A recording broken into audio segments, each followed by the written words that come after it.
grew up watching a lot of media with a lot of questionable stereotypes and no substance. Give them here! Oh, no! Come here. I'm gonna show you what kissing is all about.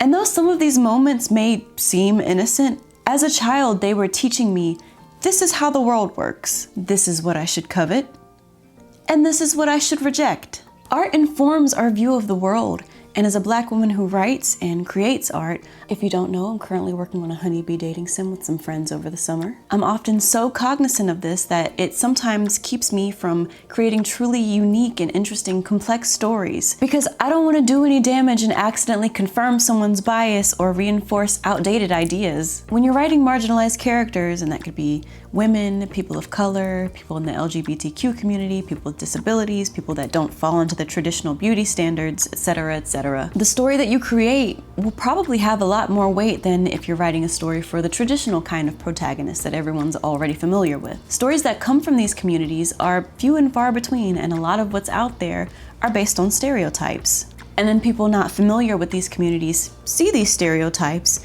and it informs their opinion on an entire group of people. And this is a natural thing that oftentimes happens subconsciously. I'm gonna use the smallest in-game mechanic as an example. I remember when I first started playing Fallout 4, one of the main mechanics is using bobby pins to lockpick.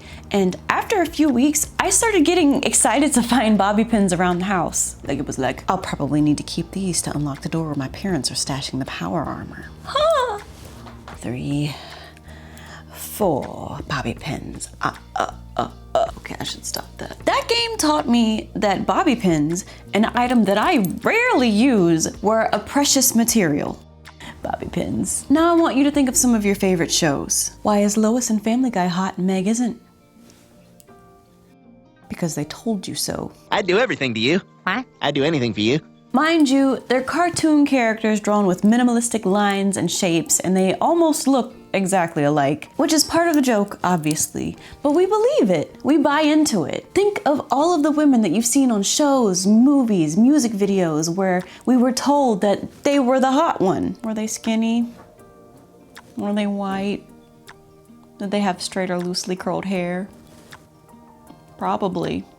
I've been so hyper aware of all of this while writing this honeybee dating sim that it has put me in a deep writer's block several times. Maybe only 10 people will play the game, I don't know, but I don't want to do irreparable damage to the way those 10 people will see the world. For example, Tara is one of my Black-coded B characters. When I wrote her personality, I decided that she wouldn't be afraid of speaking her mind. She wouldn't be afraid of being mean. And now as I'm editing, I realize that none of this is coming across in her character.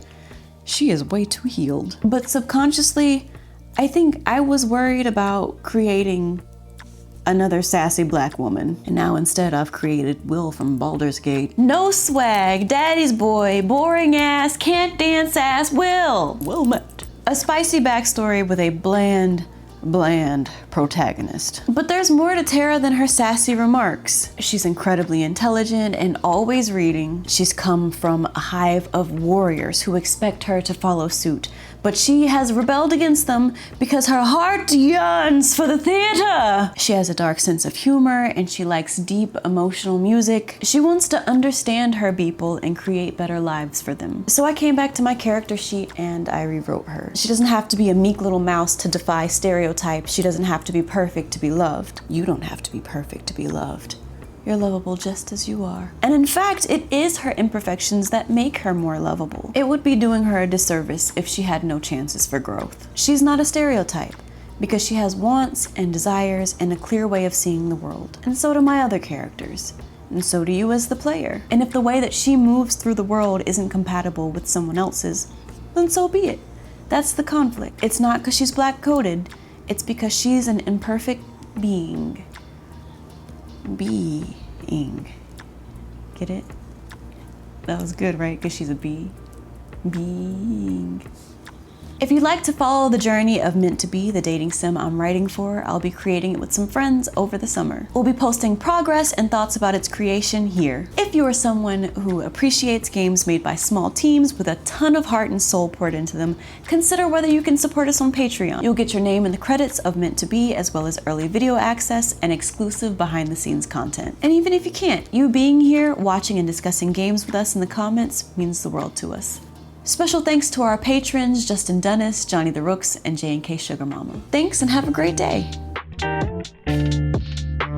Boring ass, bland ass, no seasoning on your rice ass, Wyll. Goofy little dance. They didn't even animate it with like any sort of finesse. There's like no swag to it.